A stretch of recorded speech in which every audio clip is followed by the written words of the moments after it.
boys. I think that take one. Quit Snapchat. Hold on. Let Kade get this up. No. Let Kade get this Instagram Don't story. wait on me. Ready, boys? Oh, yeah. All right. 3, 2, 1. Welcome back to the In the Middle of the Arena. I'm Justin Shelby, Director of Operations for Bulls, Bands, and Barrels. This is unofficially, officially, maybe not, episode 4 of In the Middle of the Arena / Between Two Barrels / your girlfriend's favorite That YouTube was show. not supposed to happen. Today I'm joined by Mr. Austin Williams, serving as my co-host from Bloomfield, Missouri. And in the middle of us is the beautiful Cade Parks. Let's go. Hailing from Ripley, Mississippi. How we doing, fellas? Good. Doing good. Glad to be here, boys. Yeah, oh yeah, always. All right, and we're here. Beautiful Winston-Salem, North Carolina, home of the Wake Forest Demon Deacons. Pretty place. How was the ride in, boys? Everybody get here safe, looks like? Oh yeah, about 14 hours in a truck and I made it finally all the way from 15 Missouri. hours? Yeah, a long time to get here. It didn't take that long for me, but almost because of security. Yeah, me and Cade had a gravy little flight out of beautiful Muscle Shoals, Alabama. Yeah, 100%. So we got this week, Winston-Salem. We're going to blow the doors off this place tomorrow night. Still got tickets at the box office. Doors open at 5:30. Show starts at 7. We got Cooper Allen, hometown boy from right down the road. We've got Ian Munsick, headliner, into the show for us. Of course, as always, we're going to have some of the best bull riders, barrel racers, bullfighters. It's going to be a jam-packed night. I'm excited to get back at it. Oh, yeah. 100%. Me too. Yeah. Then after this, we go to Hattiesburg, Mississippi. Yep. Next We got, weekend. Cameron Marlowe headline that one for us. Oh yeah. And then we got Colin Stout, another Mississippi boy. You know something about the Mississippi 662, boys, don't baby. you, Cade? That's right. That's my boy. So first, before we get to know Cade Parks too well, need a little help for everybody at home. Trying to come up with a name for this show. Like I said earlier, we're kind of workshopping between In the Middle of the Arena. It's not always conducive to the best elements when you're About to get in the ran over middle of by the a arena. bobcat for You know one. what I mean? Yeah. We got a dirt pile there. We got a skid steer running in the back. We got gates and panels falling all around us. Yeah, madness everywhere. It's just a Friday BBB load-in day, Yeah. you know? Todd Garner's in So high gear. we're going between, right now we've got In the Middle of the Arena, we've got Between Two Barrels. Everybody at home, on your Facebook page, get in these comment sections, on the YouTube comment section, TikTok comment section. Help us out. If you can come up with a better name than we can, let us know. Yeah. Get in there and vote. All nominations will be considered. Yeah. Creativity would be great right there. Yeah. And probably get a little BBB swag, maybe. Yeah, for sure. If Whoever- you get picked to be the winner, you get some free stuff. Yes, absolutely. Make it happen. Your choice, this beautiful hoodie that, by the way, speaking of merch, when you're here tomorrow night, go see the lovely Toby Upshaw, our 6'5" merch guy. Freshly married, he needs to pay some bills. He's got grown-up bills now. Help us out. Yeah. So let's jump right into it. Let's go. Let's get it. Cade Parks, What's up? how long you been with us? How long you been working Bulls, Bands, and Barrels? My first event with the Bulls, Bands, and Barrels was Hattiesburg, Mississippi, Yeah. 2016, Oh, wow. August. Yeah. Yeah. It's going 8 years ago. Long time. It's been a Doing long this for time 8 running. years. Yeah. It's been a good time. Met a lot of cool folks. Yeah. Seen a lot of beautiful cities. It's been fun, 100%. How did you get your start into rodeo? How old were you? How old were you when you started working rodeos? How old were you when you turned pro? How did that whole tell us a life story, brother? Man, it's been a ride. It's been a fun one. It's kind of a blur at times, but times like this make me sit down and enjoy it. You know. My granddad actually judged amateur rodeos growing up. He didn't start till he was older, so nobody in my family ever rodeoed or anything of that sort, really. Like I said, he judged amateur rodeos, but he was probably 55 before he ever got his first job.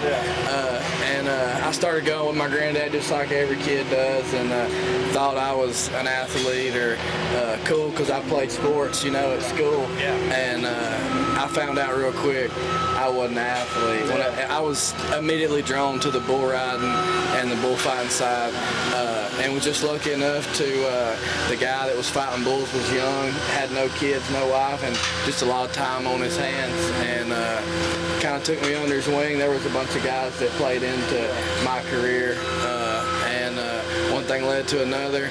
A guy from South Alabama hired me when I was 15 years old. I got my pro card whenever I turned 18. I've been in the PRCA for going on 12 years now, and man, it's been fun. So Cade, I don't think I did a very good job of explaining. Cade started with Bulls, Bands, and Barrels as one of our Bulls, Bands, and Barrels bullfighters. Now, and I will get to a little more of this, now Cade's kind of stepping out, expanding his role with us, doing a great job for us. Cade, tell me about, and I know you've told me this story before, but I'd like to hear it again. In Mississippi, where you're from, they got a little different rules down than they do in Louisiana as far as getting your PRCA pro card. Tell me a little more about that. Yeah, there was a little rule bending. Statute limitation run out. In order to make it work, I was 18, and in the state of Mississippi, you have to, the PRCA goes by your state regulated laws. So in different states, you know, you got to be 18, 19, 20, 21 to buy tobacco, whatever.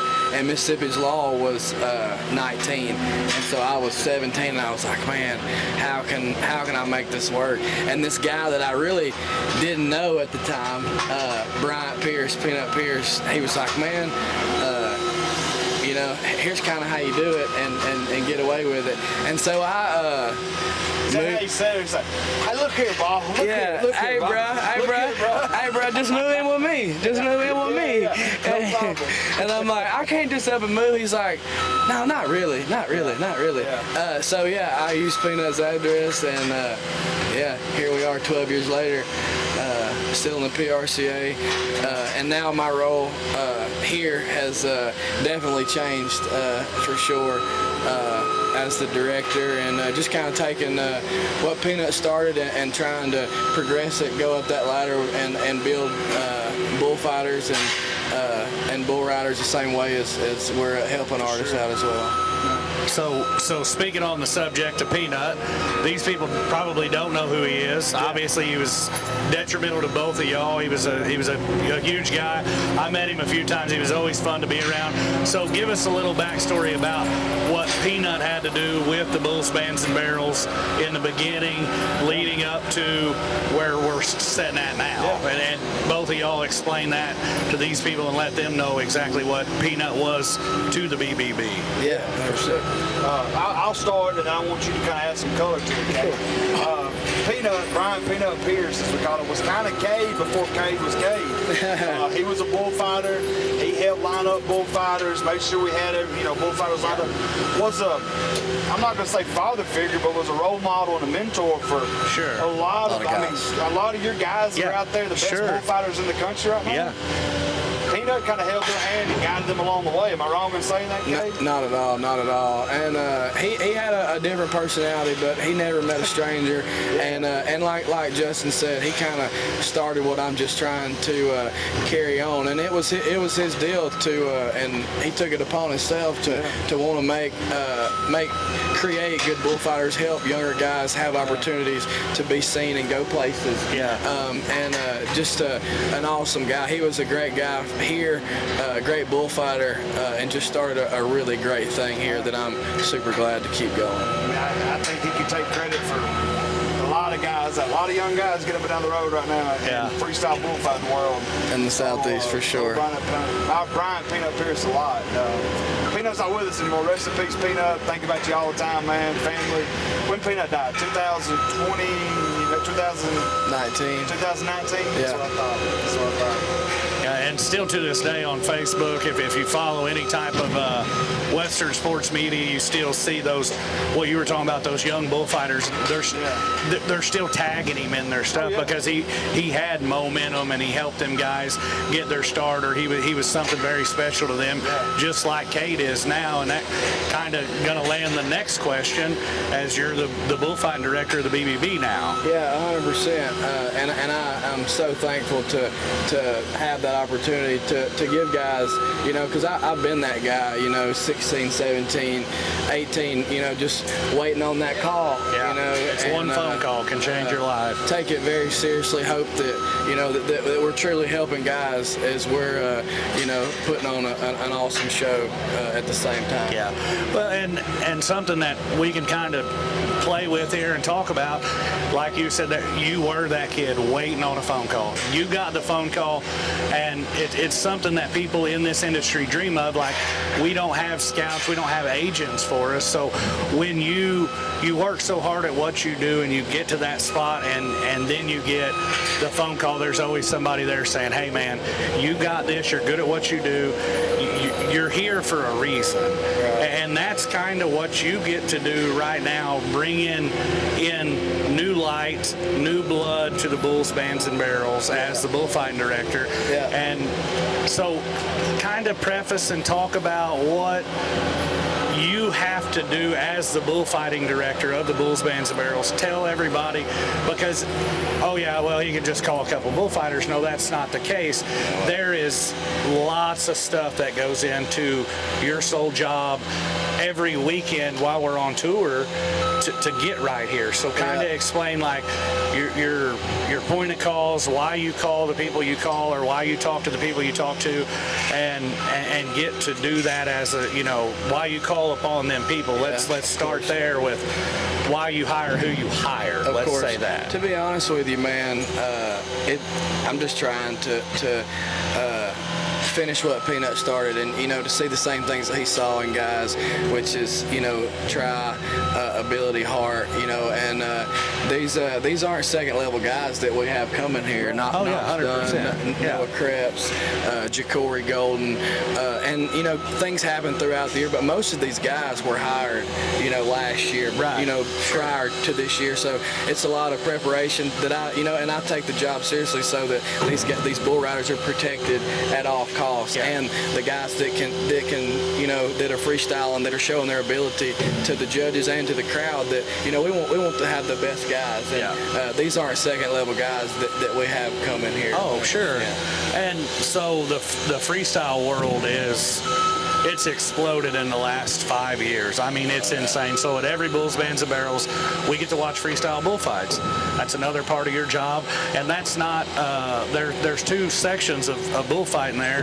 You got cowboy protection, and then you've got freestyle bullfights. That's black and white. Yeah. So explain that and tell people, like, what they're going to see, or exactly what it's about when we talk about freestyle bullfights versus those guys stepping in and working the performance or our show and protecting the cowboys. They do that, they step away from it, and then they've got to switch gears to get ready to fight a freestyle bull. It's a competition, just like the bull riders. There's 3 guys that are selected to protect the bull riders, and they work together as a team. And then there's 3 freestyle bullfighters, and it's them and a bull, no bull rider, for 60 seconds, just showcasing their talents.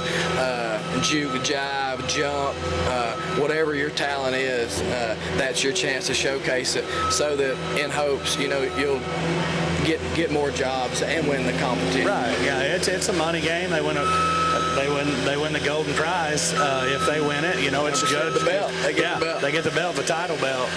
So let me ask you, like, I want your perspective. You're fighting protection. Yeah.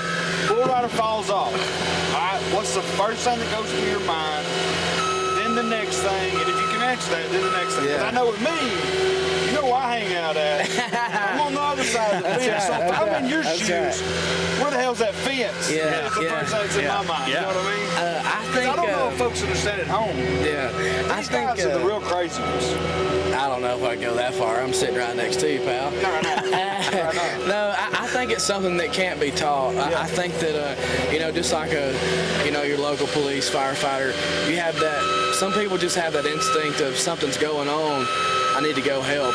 And I think that's something that can't be taught. It's embedded in these guys that we have come. And there's over the years, when you start out fighting bulls, your reaction is just to go, go, go. But the older you get, you know that you work as a team. Not a lot of people know this, but a bull has to be going a certain way for a guy to get off. Yeah. Oh yeah, for sure. Yeah. So that there isn't a wreck. So as soon as that guy hits, these guys that we hire have had years of experience to know that which way they need to go simply by, their peripheral vision of knowing that bull's going to keep going that certain way for however long. I know, my buddy over here is going to be here. He's going to be here.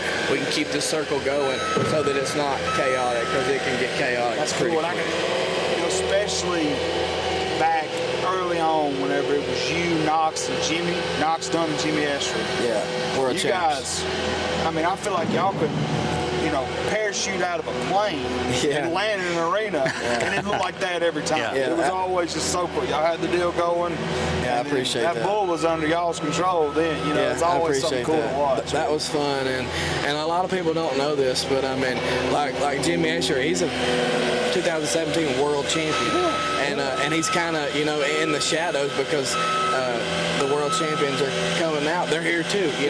There's no second level guys here, and it's awesome to get those compliments. I appreciate that. But Jimmy's still doing his thing, and Knox is too, and it's beautiful to watch, especially here and the seat I have during the bull riding to watch these guys, and I'm like, man. They're doing it. They're doing exactly what they're supposed to do. That bull don't stand a chance to touch that guy with the guys we got. 100%. That's right. Can I tell the story about the first time I met you? Have I told you this? I guess.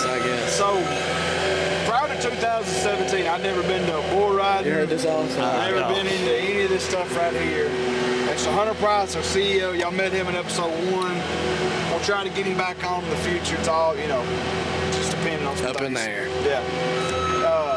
Hunter comes up to me.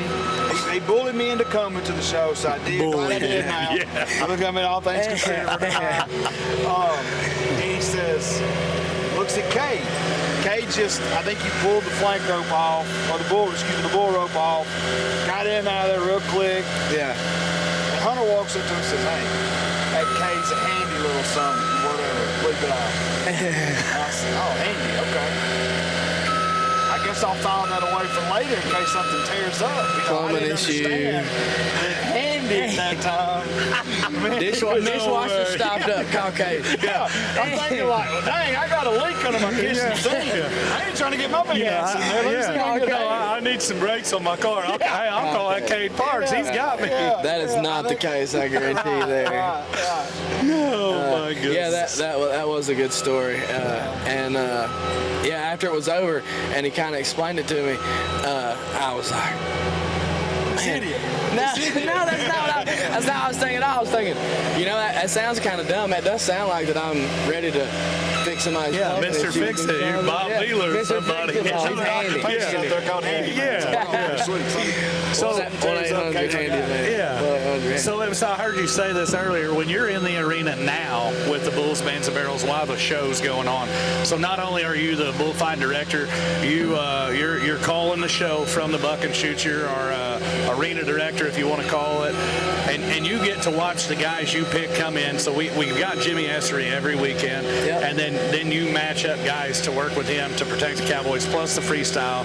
But you also call our show from the front of the buck and shoots, which are right behind us back here.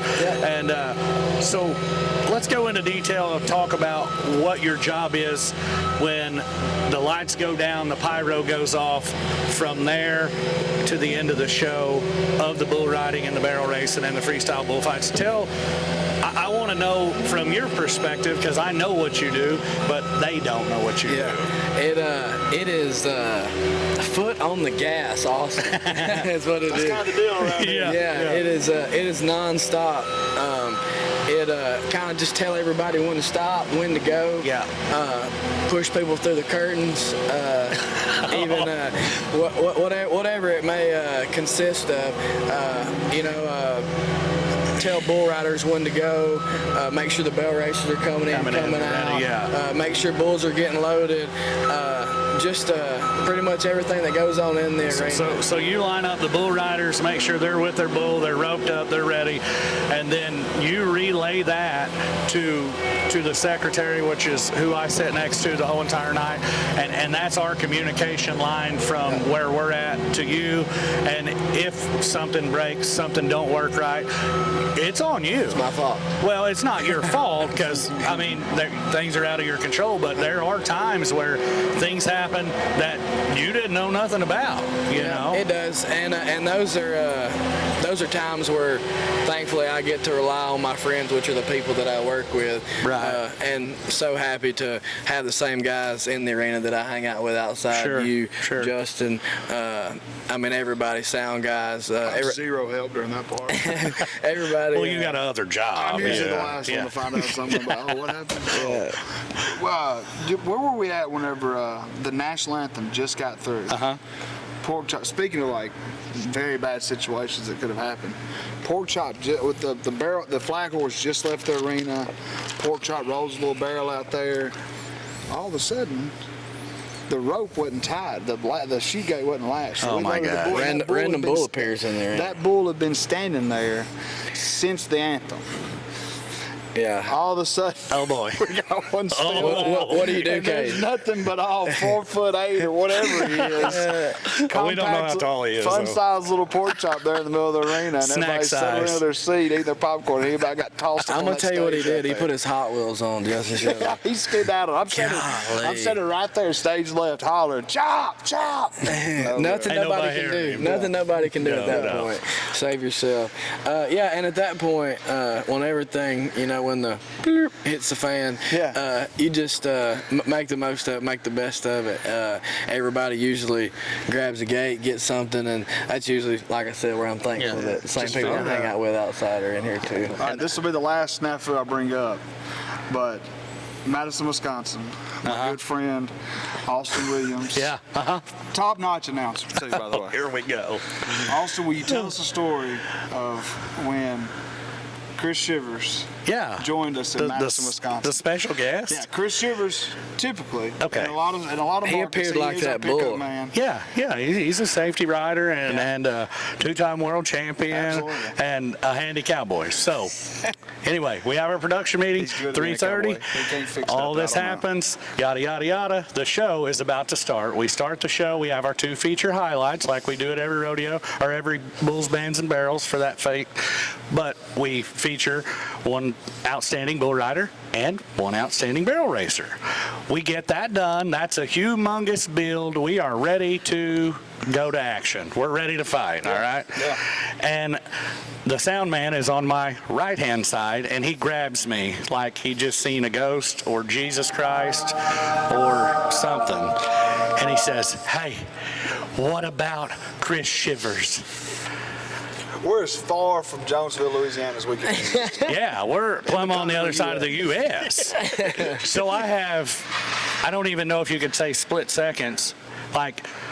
Well, he has a headset on. He's communicating with Cade. Which never told this guy that he was here, by the way. Yeah, we really don't know where this come from, but I get relayed the message, so I think he's telling me the right stuff because he got it in his ear. So here we go. He threw up on microphone. I did everything, yes. So I go through the whole deal. Jonesville, Louisiana. Everybody, please make welcome two-time world champion of the world, Chris Shivers. Well, little I did hear we Jonesville, know, Louisiana, and I'm like, I know. he is not here. he's not. Yeah. So Justin. we had a special Franklin. guest step in for Chris Shivers. We had Justin Franklin. Yeah, Generations Thank Fun God for Rodeo. Justin. He's being Thankfully, he stood there. He walks out in the middle of the arena, tips his hat, and stood there for 9 days. It felt like forever. I'm standing right in front of the announcer booth, and I hear it. Yeah. I hear you say Jonesville, Louisiana, or two-time PB. I don't remember exactly how you started the intro. But I was like, oh my gosh. Listen, Toothpaste was already out of the tube. yeah, no, if eyeballs could have burned a hole through me, I wouldn't even be sitting here today. The secretaries, they snap around. Everybody's looking at me. I'm like,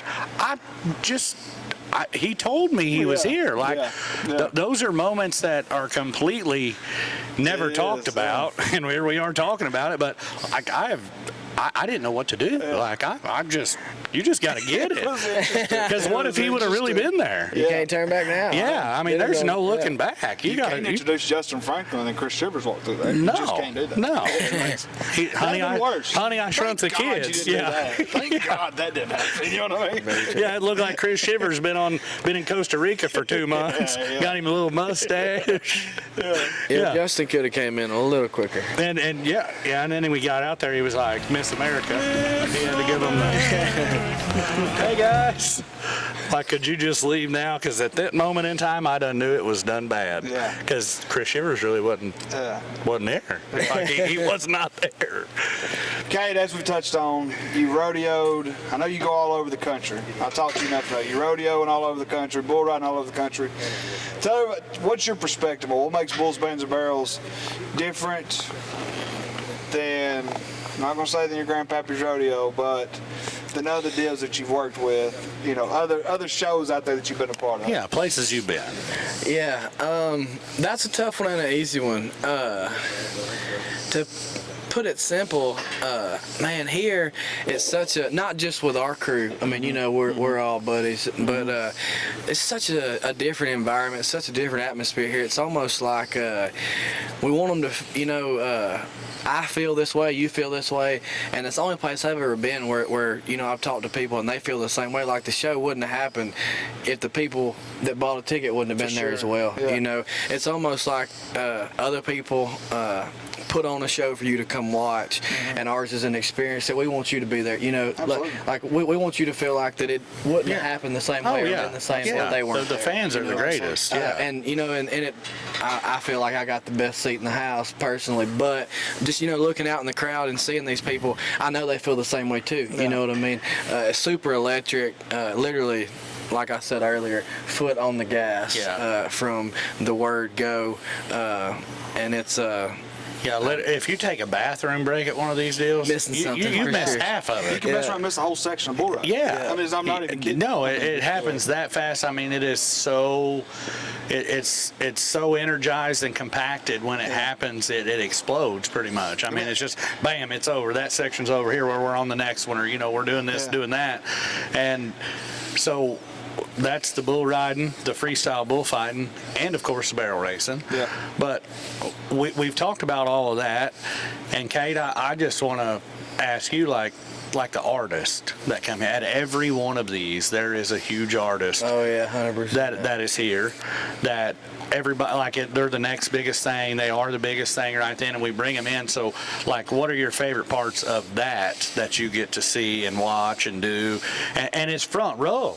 100%. Me being a bull riding guy, I love the bull riding, but you know what they say the best for last. Who's here? Ian Munsick. You've seen one of his shows? Right here in Winston-Salem. Bulls, bands, and barrels, there ain't no second level to the artists and entertainment here. Yeah. It's crazy. And we'd like to know, who would y'all like to see coming in 2025?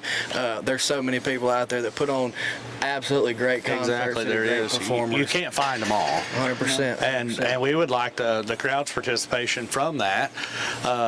Because we're booking shows for the 2025 tour. Absolutely. It's happening right now. We're building it. It's all taking place, and we're headed that direction. And we're here this weekend with Ian Munsick and Cooper Allen in Winston-Salem. Last weekend we had Oliver Anthony, which was a huge hit, an awesome guy, a super cool story. Unbelievable talent. Yeah, and something that's so cool as that. Then we roll over. We got Cooper Allen, Ian Munsick. Next weekend, we get to hang out with Cameron Marlowe. Yeah, Colin Style. Yeah. What a party. What a party. Yeah. What a party. Both those guys vocally are as talented as anybody else. Exactly. Moving forward, this is we're going to ask the question again. Cade, ask you, social media. Who you want to see? Exactly. 2025. Yeah. Your city. Who you want to see? Tell us the artist and tell us what Bulls, Bands, and Barrels show you've been to or where you live at. Something like that. Yeah. Because, I mean, if you live in Alaska. We're probably not going to Alaska in 2025, okay? Yeah, probably not. Come on. I mean, we might, but Get on the boat, boy. We'll FaceTime you or something. don't get after Hunter because we might go there. Who knows? But Don't let this get out.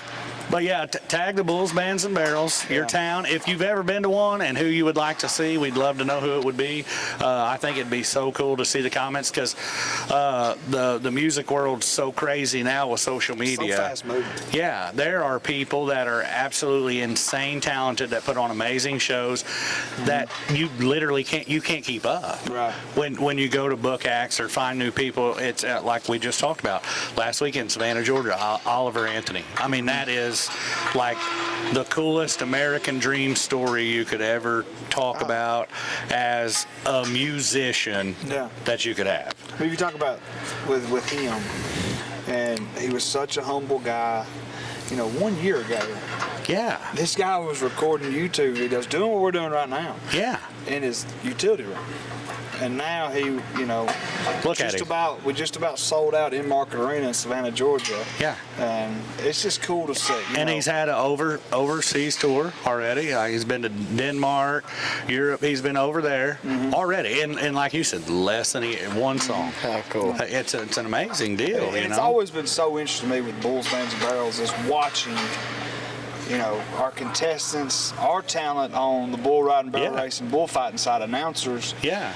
And just how different but also similar you guys are to artists. I mean, I have the utmost respect for anybody in the Western world because literally, like, you guys book your shows, travel the roads, make sure you book your own hotel rooms in a lot of spots. No insurance, no agent. You go and you sell your own agent at all. You sell your own sponsorships. All you need is a tour manager like these guys, and y'all are just like them. You know what I'm saying? 100%. And it's always just been. I got a lot of respect for what you guys do. I mean, how many weekends y'all been home this year? Maybe 3 for me. I'm probably not much different now that I'm thinking about it. I've probably been out just about as much as You're on tour now. That's right. Yeah, you're on tour, Shelby. That's right. One for me, and I come and hung out with you, my boy. Amen. Amen. I think we've been home 3 since the first of the year for us, but it's been a new town, a new place every weekend. Yeah, and it's like something, and I couldn't explain it in words, and I should be able to, but it's people like this that I get to hang out with every weekend that makes not being at home with my home family worth every bit of it. For sure. And I think that's something that needs to be incorporated back to what Cade talks about when he knows if something goes wrong, the best people in the world has this back, because that is what the Bulls, Bands, and Barrels is about. Yeah. It's the best of the best, and it don't matter whether it happens in the arena, on that stage, or in those bucking shoots. It literally is the best people that you could have go to war with are right here at every one of the shows on tour, all of 2024. 2025 shaping up. It's we're knocking at the door, believe it or not. I know we ain't that far into 24, but when 2025 rolls in, who knows what can happen. Yeah. I mean, who knows how wild it's going to be. Oh yeah, there's already cool stuff going down. I'm excited. I mean, it's all, at the end of the day, Hunter Price. Yeah.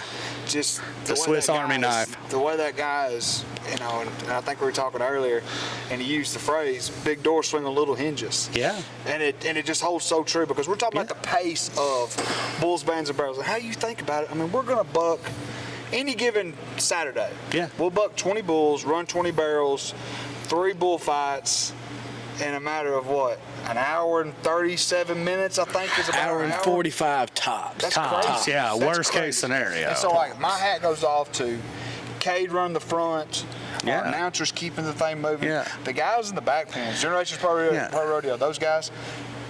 You never even see those guys. No. They're like Klein and his group. Yeah, they wear capes and nobody ever gets to see them. Yeah. I mean, you will literally, and they'll never even tell you, oh, well, I'm the guy back here. Do it. Everybody And I here think is the best. That is the absolute best part. That puts the icing on the cake for me. Is to be to do this and for everybody that we work with to stand for what they stand for and have that that next man up mentality of if somebody's not here or if somebody has got to go do something, that next guy takes ownership. I got it. Don't worry. And there's no other crew that I would rather go with or another dynamic as cool as this that I would want to stand behind. And I mean, you touched on HP for a second, but I mean, I think that the dynamic to bring together 5 people is cool. Okay, you run an office, that's cool. Bring together 25 people at the cell phone office, that's cool. Yeah. But this guy brings together hundreds of people from different walks of life. Literally, you know, the rodeo side, artists, you sell insurance, you're a rodeo announcer. Yeah. I mean, literally 4 different dynamics of life, bringing hundreds of people together. There's something to be said for something to go on as cordial as it does and as smooth and perfect as it does. Without a hitch. I mean, it's just like, when you get here, and it's a weird thing to kind of explain. Like we go a lot of places in a year, but when you get here, you just have that feeling like you know it's square. And everybody sees it from 7 to 9:30, 10:30, depending on however long the concert lasts. But this stuff starts, you know, weeks, months, years in advance. This guy's been preparing for this. Yeah. Everybody, not just him. Everybody's been preparing for this. And it goes back to the old saying, iron sharpens iron. Yeah.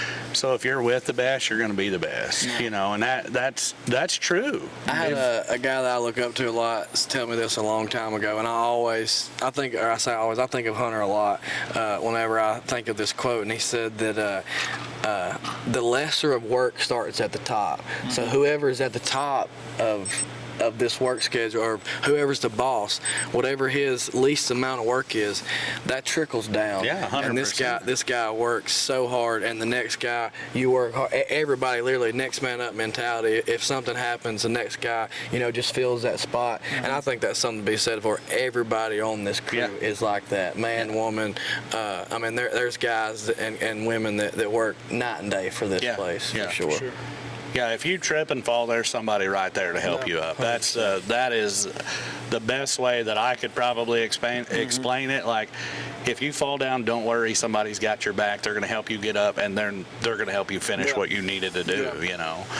That's cool. And that's what makes the tour. I mean, people don't understand being gone. Yeah, it's fine to be gone for a weekend or whatever, but when you have to be gone for multiple weekends at a time, that is where it really strengthens. You know, you not doing it with this crew, man. It's fun.